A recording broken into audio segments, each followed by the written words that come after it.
Welcome to another Online Personals Watch CEO interview. Today I'm joined by Haim Cohen, Mintz, who is the CEO of Spikko. Haim, welcome to the interview. Good morning, Mark. How are you? And perhaps you can tell us Spikko's founding story. Yes, well, we've been around for 7 years. And during those 7 years, we focused on creating a telephony environment. We do millions of calls a day, call forwarding all around the world. And about a year ago, we identified an opportunity within the dating industry of providing anonymous calls and developed a product around that.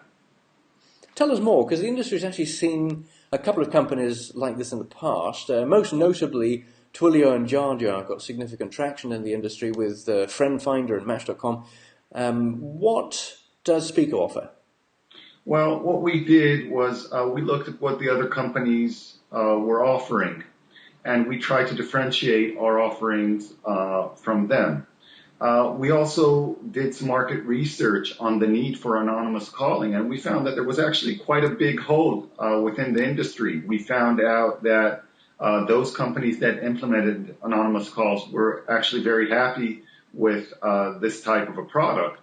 They had some needs that weren't met, but that the products were generating additional revenues. The products were driving people to upgrade their subscription packages. So the need was there. So what we did was we developed an out-of-the-box type of service that is much easier to implement, for example, than Twilio.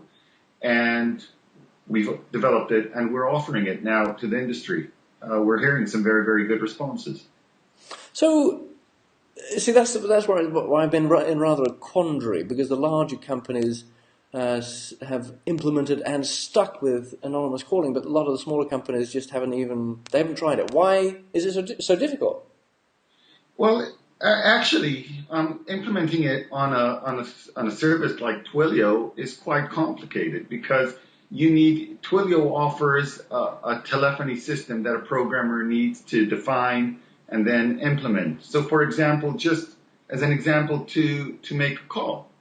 Under our service, all you need to do is just register a user and then set a divert number. Well, if you're implementing something with Twilio, you need to check whether the number is available. You need to allocate the number. You need to set a URL as to what to do when a call comes in, where to divert the number. You either do it with a static type of thing or you do it through some kind of a server-initiated logic. The programming is just a lot more complicated.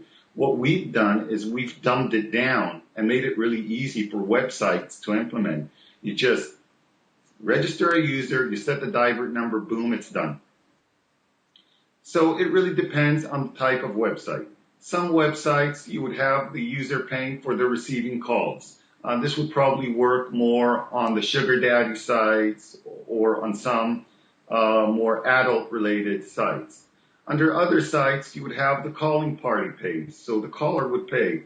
Under that model, the website might give out free numbers to the woman on the site, and then just charge the callers for the calls. So we're just an enabler.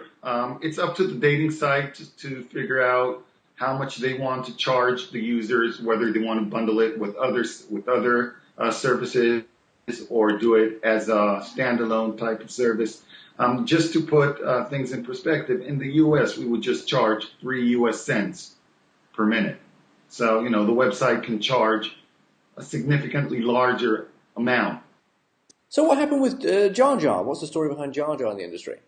Well, Jaja is a complex story. There were two things that happened. The first thing was Jaja worked on a rev share model, and the websites didn't feel like paying for unused minutes. So Jaja was charging the websites a rev share on the revenue as opposed to the actual usage. So that's one thing that happened.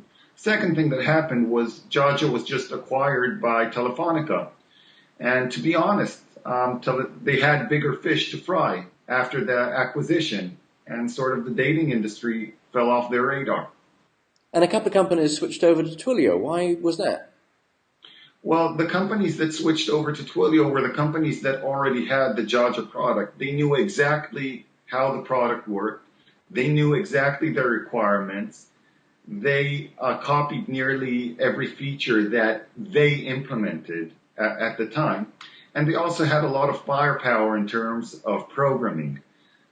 I think that's a different type of a setup than what most companies have when they start to venture into the anonymous calls functionality or service.